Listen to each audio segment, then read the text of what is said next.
안녕하세요, 휴일미어캣입니다. 오늘은 제가 새로 들인 바이크 CF모토 250 듀얼 이야기를 해보려고 합니다. 이 바이크를 왜 샀냐? 저는 당나귀 같은 바이크가 필요했습니다. 임도 따라서 산에도 가고 마트도 가고 아내랑 둘이 타고 소풍도 갈 수 있는 그런 생활형 바이크가 필요했습니다. 작년에 혼다 MSX를 처분했는데 그 빈자리가 좀 아쉽더라고요. MSX는 참 귀엽고 재밌는 바이크였는데 둘이 타기에는 너무 작고 힘도 좀 부족하고 험지로 들어가면 덜컹덜컹 너무 불쌍했습니다. 제가 원한 조건은 일단 집에서 넣고 뺄 때 부담이 없어야 됩니다. 넘어뜨렸을 때도 심장이 찢어지는 바이크면 안됩니다. 그리고 정비하기 쉬워야 합니다. 부품 수급이 괜찮고 정비 지침서가 있고 직접 만졌을 때 구조가 너무 대단하지 않아야 합니다. 또 유지비가 싸야 됩니다. 보험료, 소모품값 이런 게 너무 부담되면 당나귀가 아니라 말을 키우는 느낌이 되니까요. 험한 곳도 어느 정도 갈 수 있어야 하고 둘이 타도 어느 정도 힘이 있어야 합니다. 저는 아내랑 텐덤에서 소풍 가는 용도도 꽤 중요했습니다. 처음 봤을 때 느낌은 예상보다 덩치가 있었습니다. 250cc라고 해서 아주 작고 아담한 느낌은 아닙니다. 공차 중량도 154kg입니다. 13L 연료를 포함했다지만 그래도 꽤 나가는 편입니다. 그런데 막상 끌어보면 무게감은 꽤 가볍습니다. 단기통 엔진이고 무게가 차체 중심에 모여있는 구조라서 약간 기울어진 곳에서 밀고 당겨도 부담이 적습니다. 생긴 건 제법 큰데 막상 손으로 다뤄보면 이거 별로 안 무서운데 하는 그런 느낌입니다. 이 부분은 생활용 바이크로 아주 좋았습니다. 집에서 빼고 넣기 쉽고 좁은 곳에서 방향 돌리기도 쉽고 넘어질 것 같을 때 버티기도 상대적으로 쉽습니다. 이게 제가 말하는 당나귀 본분에 꽤 잘 맞습니다. 시트고는 숫자로 840mm입니다. 앉으면 푹 꺼지는 타입이면 체감 시트고가 낮아질 수 있는데 이 바이크는 서스펜션이 꽤 단단해서 840mm라는 숫자가 거의 그대로 느껴집니다. 뒤쪽 프리로드를 조절할 수 있긴 한데 트래블이 짧아서 세팅이 조금 까다로울 것 같긴 합니다. 제 카타나가 시트고 825mm인데 발끝 닿는 느낌만 보면 250 듀얼이 확실히 더 높게 느껴집니다. 물론 훨씬 가벼운 바이크고 4기통 대비 무게중심이 가운데로 모여있어서 무게감은 확실히 적습니다. 그래도 키가 작거나 발착지에 민감하신 분들은 꼭 실차에 앉아보시는 게 좋겠습니다. 타는 자세는 처음에는 편합니다. 핸들도 넓고 상체도 세워지고 시야도 좋습니다. 그런데 장시간 타다 보면 어딘가 조금 부자연스럽습니다. 제가 느낀 원인은 풋패그 위치입니다. 풋패그가 조금 앞쪽에 달려 있습니다. 그래서 편하게 앉아서 달릴 때 몸무게를 다리에 자연스럽게 싣기가 어렵습니다. 그러다 보니 엉덩이하고 고관절, 허리 쪽에 부담이 옵니다. 그리고 오프로드에서 일어서서 탈 때도 발이 너무 앞에 있는 느낌이라 몸 중심을 잡기가 조금 애매합니다. 주행 느낌은 처음 예상하고는 조금 달랐습니다. 이게 생긴 게 듀얼 퍼포스니까 서스펜션이 좀 물렁물렁하고 앉으면 푹 꺼지고 포장도로에서는 출렁거릴 줄 알았습니다. 그런데 실제로 타보면 생각보다 올로드를 많이 의식한 세팅입니다. 동네 형님의 CRF 300L을 잠깐 타본 적이 있는데 그것처럼 앉자마자 푹 가라앉는 느낌은 아닙니다.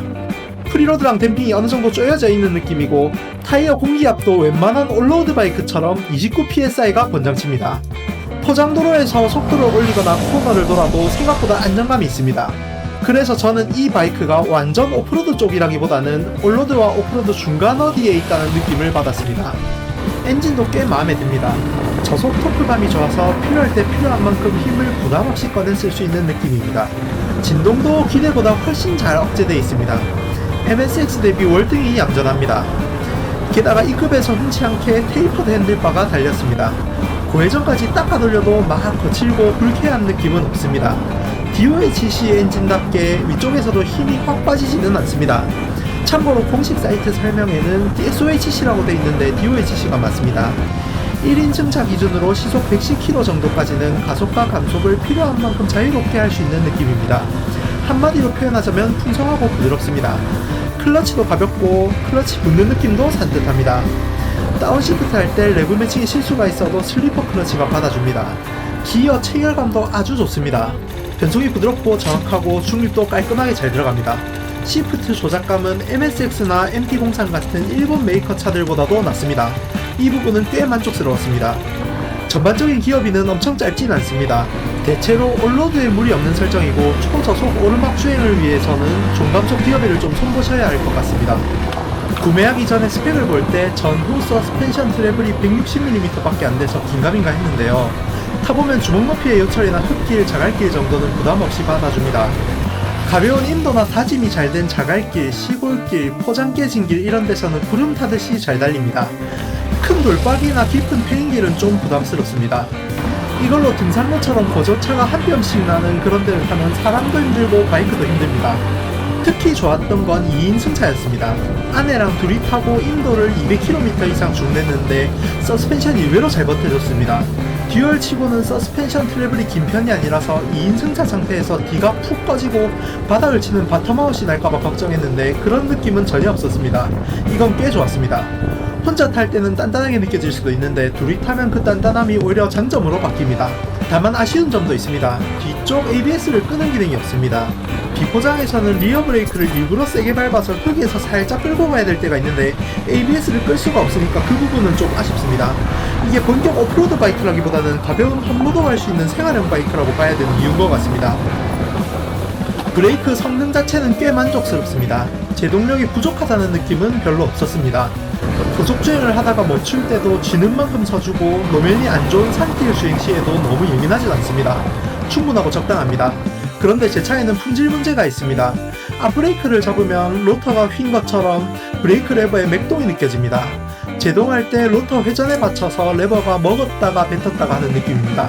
이건 신차 출고 때부터 있었던 문제고 딜러의 해결 방안을 찾아달라고 해놓은 상태입니다. 현재 대책을 기다리고 있는데 나중에 처리 과정까지 별도의 영상을 한번 달아보겠습니다. 만듦새는 가격을 생각하면 꽤 좋습니다.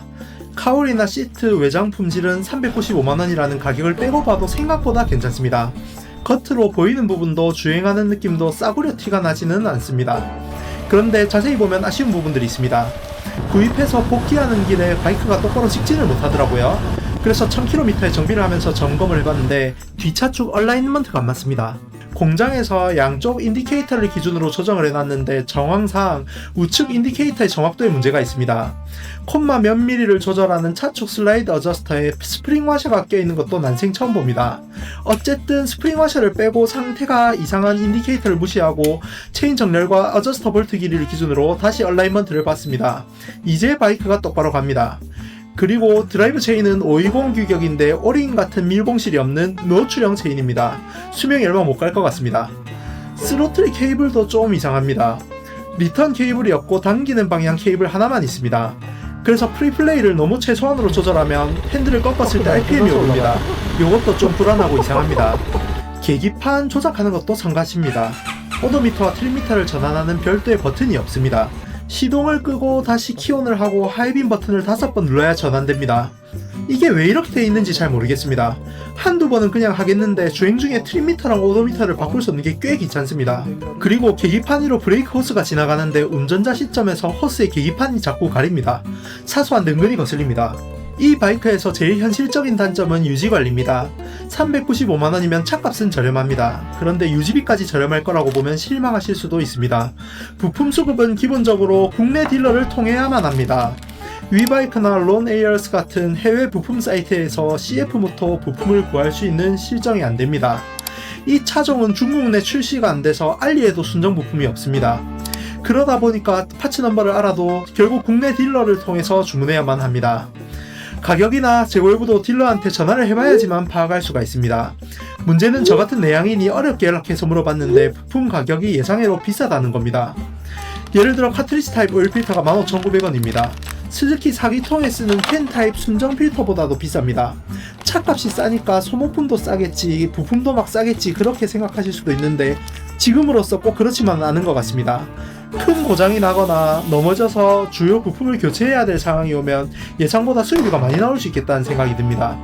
그리고 부품 수급 때문에 마음고생할 일도 꽤 있을 것 같습니다. 엔진오일 교체할 때 오일 스트레이너를 열어서 청소하도록 되어 있는데 뚜껑을 따고 조립할 때 새걸로 갈도록 되어 있는 가스켓이 국내에 재고가 하나도 없습니다.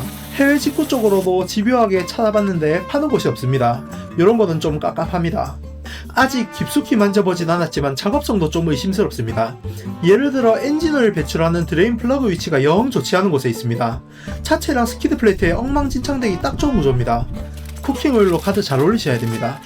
그리고 정비지침서는 딜러를 통해서 PDF로 받아서 제본을 했습니다. 그런데 설명 디테일이 일제 바이크에 비하면 좀 불친절한 느낌입니다. 예를 들어 휠을 탈거했다가 조립하는 절차에서도 그냥 분해 역순이라고만 돼 있습니다. 일제 정비지침서처럼 어디에 어떤 종류의 그리스를 발라야 되고 어떤 실 안쪽에 윤활을 하고 어떤 방향을 확인하면서 조립하라는 식의 설명이 상대적으로 부족합니다. 자가정비하는 사람 입장에서는 이런 디테일 차이가 꽤 크게 느껴집니다. 전장 쪽도 좀 특이합니다. 블랙박스랑 카플레이를 달려고 키온 전원을 찾으려고 했는데 퓨즈박스 배선 순서가 좀 일반적이지가 않습니다. 다른 차량들처럼 그냥 퓨즈 2차에서 ACC 따서 쓰려고 봤더니 키온과 관계없이 모든 퓨즈에 상시 전원이 들어가 있습니다. 테스터 몇 번 찍어보다 이상해서 전장 회로도 읽어봤는데 모든 퓨즈에 상시 전원이 들어오게 돼 있고 그 2차를 릴레이가 제어하는 방식입니다. 이런 건 처음 봅니다. 저는 별도의 릴레이를 활용해서 블랙박스와 카플레이를 장착했는데 이것도 조만간 영상으로 따로 만들어 보겠습니다. 국내 사양 기준으로는 분명히 론 95 이상 고급 휘발유를 요구합니다. 압축비가 11.3대 1이라서 개인적으로는 일반유도 가능하지 않을까 생각하는데 일단 국내 사양은 고급 유맵이 잡혀있는 것 같습니다. 필리핀 같은 유로5 플러스가 적용되지 않는 시장에서는 론 92 이상을 권장하는 것 같긴 합니다. 그러니까 엔진 자체가 완전히 다른 건 아닌데 시장별로 배출가스 규제에 따라서 맵 세팅 차이가 있는 것 같습니다. 일반 유나도 괜찮을 거다 말씀하시는 분들도 계신데 근데 그거는 노크 센서가 있냐 없냐를 기준으로 판단을 해야 된다고 봅니다. 정비지침서를 보니까 이 바이크에는 노크 센서가 없습니다. 그러니까 승용차처럼 노킹을 감지해서 점화 시기를 보정해주는 구조가 아닙니다. 일반유를 넣을 분들은 귀뚜라미 소리가 나는지를 항상 귀를 기울이시고 고열 고부하 상황은 순발력 있게 피하셔야 합니다. 결국 제일 속 편한 건 제조사가 요구를 하는 옥탄가를 맞춰 쓰는 겁니다. 탱크가 13리터로 작지가 않고 연비도 27km 정도 나와주지만 비용은 둘째치고 고급류 찾아다니는 게 성가십니다. 이 부분은 생활용 당나귀라는 컨셉에서는 좀 감점입니다. 입맛이 까다로운 당나귀입니다. 애프터마켓 액세서리도 없습니다. 전용 윈드스크린도 없고 순정 옵션 핸들가드는 뜯어 말리고 싶습니다. 가격이 7만원인데 전체가 다 플라스틱입니다. 제 차는 딜러에서 장착돼서 왔는데 200km 거리를 집에 몰고 오니까 벌써 크랙이 생겨 있었습니다.